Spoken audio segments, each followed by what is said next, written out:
In a serious breach of security and management, 3 minor girls escaped from the Sakhi One-Stop Center in Bishramganj.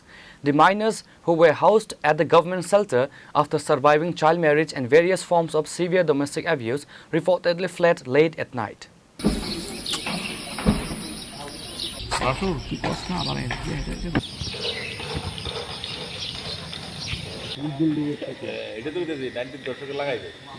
Following the escape, the Bishramganj police station launched a massive hunt to locate the missing minors. The incident has sent shockwaves through the local community, sparking severe concern over the safety and security protocol of state-run child welfare institutions.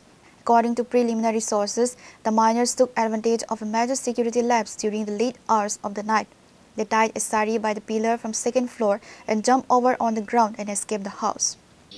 Representative যাই পিএসএ যাই আমাদের কাছে inform করে যে yesterday এই 27/5/28 midnight তিনজন মেয়ে one stop centre থেকে মিসিং পালিয়ে গেছে তো এরপর দিয়েছে আমরা অ্যাকর্ডিংলি খবর পাওয়ার সাথে সাথে আইছি তো যারা এখনো ওয়াচারম্যান থাকে বা গার্ড থাকে এই তারা তো অলওয়েজ ডিউটিতে থাকে তো ওই তিনজন মেয়ে নাকি তারা ন্যাচারাল কাজে ল্যাট্রিন টয়লেট বাথরুম সেরা যার বেডে গেছে এর কিছুক্ষণ পরে তারা আবার যারা পাহারাদার ছিল তারার বেডে গিয়ে দেখছে পরে যে এই তাদের রুমের দরজার তালা ব্রোকেন তো এরপরে ছাদের উপর থেকে পুরানো শাড়ি কাপড় বাইন্দা নিচের দিকে তারা নামিয়া মানে যার যেমনে গেছে তো এতটুকু খবর আছে বাকি খবর আমরা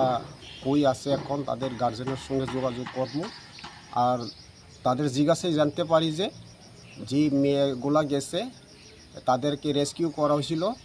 Upon receiving formal notification, the Bishramganj police immediately registered a case and initiated a multi-layered probe. Reported by Jivan from Bishramganj, Chini, Khorang.